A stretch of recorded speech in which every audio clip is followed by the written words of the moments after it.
We're talking about the legend, the myth, and the incredibly grounded science of Nikola Tesla. In this explainer, we're going on a bit of a journey. We're going to trace his path from his incredibly practical, world-changing victories with alternating current, all the way to his later audacious and, frankly, mind-blowing experiments with wireless power. So get comfortable and prepare to have your mind sparked. Okay, let's dive right into this. Here's our roadmap for today. First up, the War of the Currents.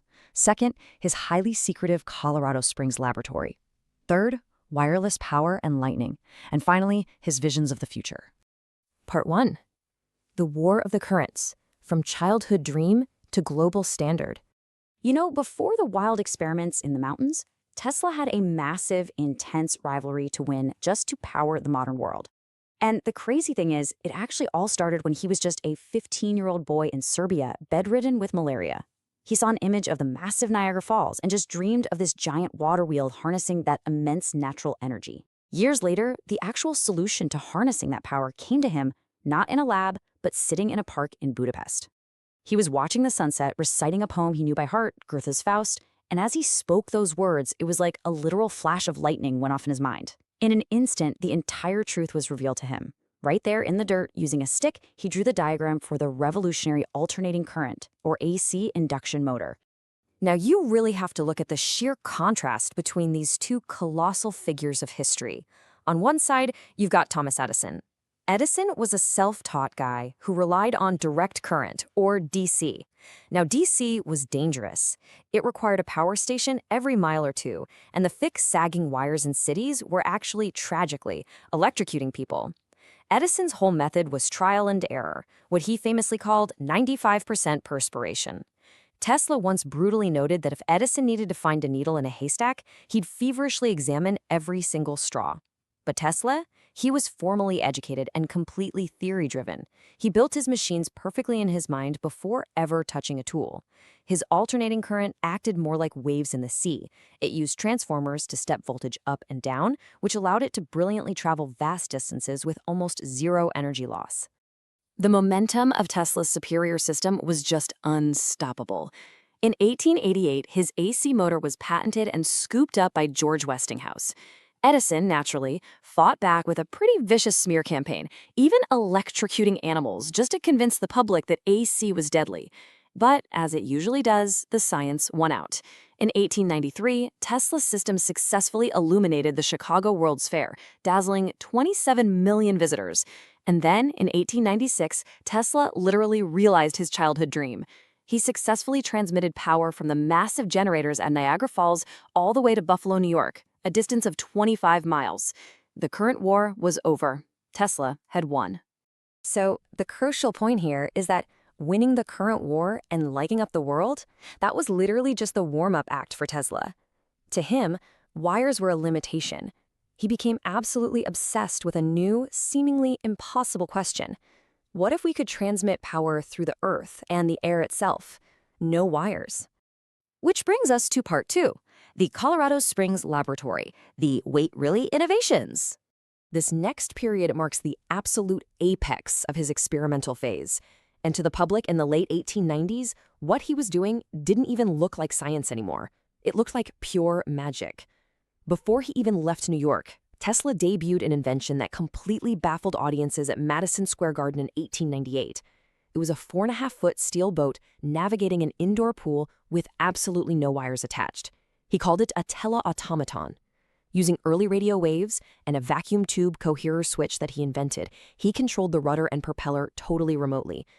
Now, since literally nobody understood radio waves at the time, Tesla told the crowd the boat had a borrowed mind. People genuinely thought there was a trained monkey hiding inside the boat. But for Tesla, this was proof. His wireless theories worked. But to take these wireless theories to an industrial scale, his New York lab was just way too small. So he packed up and moved to the wide-open spaces of Colorado Springs in 1899, building a massive, highly secretive laboratory. His assistant, Fritz Lowenstein, actually leaned right into the drama of the local rumors by placing this ominous quote from Dante's Inferno on the lab's front door: "Abandon hope, all ye who enter here." And honestly, given what was about to happen inside, that warning was pretty appropriate. See, Tesla didn't just want isolation. He demanded very specific environmental conditions to test the Earth's electrical properties. He needed high altitude because the thinner air is much easier to ionize and make conductive. He needed an arid climate because dryness minimizes electrical leakage.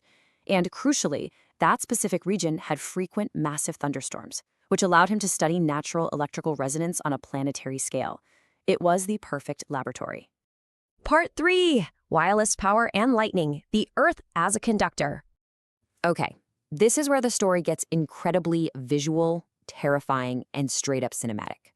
Inside his custom wooden lab, which, by the way, had a roof that literally rolled back just to prevent it from catching fire, and a 142-foot mast jutting into the sky, Tesla was about to play with the actual forces of nature. On July 3rd, 1899, a massive thunderstorm rolled through the mountains.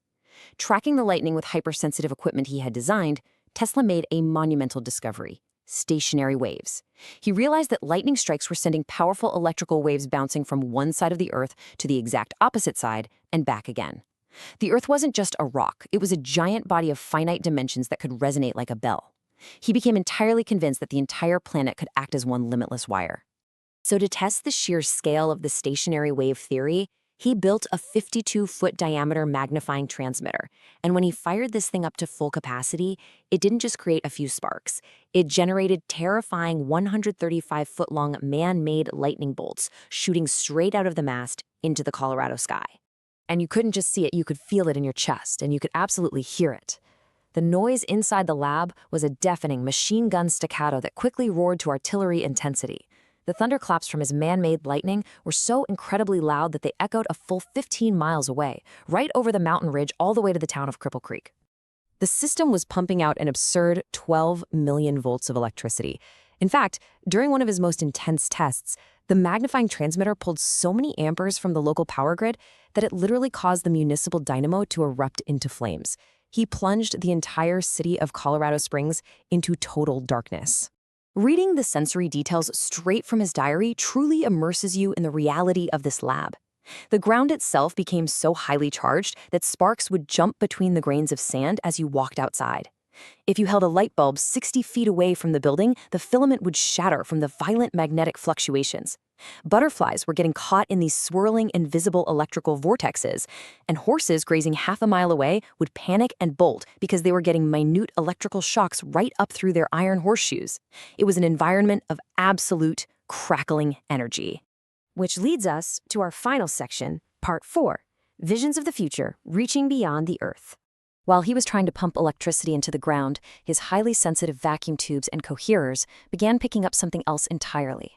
Late at night, totally alone in his lab, Tesla detected strange, rhythmic cosmic signals. They were so periodic, so mathematically ordered, that he ruled out the sun and the aurora borealis. He genuinely believed he was picking up intelligently controlled signals. He thought they were greetings from Mars or Venus. In a letter to the Red Cross, he excitedly predicted this message as the next century's greatest achievement. Now, of course, the press mocked him mercilessly for this, quickly branding him a mad scientist. But here's the wild part. Modern science has actually vindicated his equipment, even if it didn't vindicate his alien theory.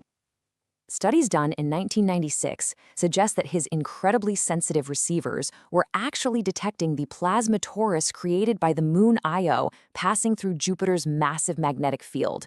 So no, it wasn't aliens, but the fact that Nikola Tesla was detecting celestial radio waves decades before the field of radio astronomy even existed, that is simply an astonishing feat of engineering.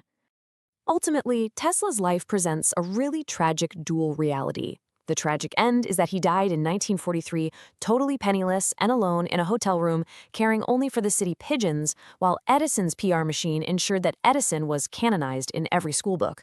But then you have the enduring legacy, which is literally all around us. Tesla willingly surrendered his royalties to save George Westinghouse's company. It was a selfless act that cost him billions of dollars, but it ensured that his alternating current would become the global standard. From the power lines outside your window to the Wi-Fi connecting your devices right now, the modern world is fundamentally built on the architecture of Tesla's mind. Which leaves us with this final thought. When Tesla first spoke of a world powered invisibly, or machines operating with a borrowed mind, he was completely laughed at. Today, we just call those things Wi-Fi and drones. So look around at the impossibilities of our current era. What impossible ideas of today are just waiting for the next Nikola Tesla to step up and make them a reality? Thank you so much for joining me on this explainer. Keep asking those big questions, and I will see you in the next one.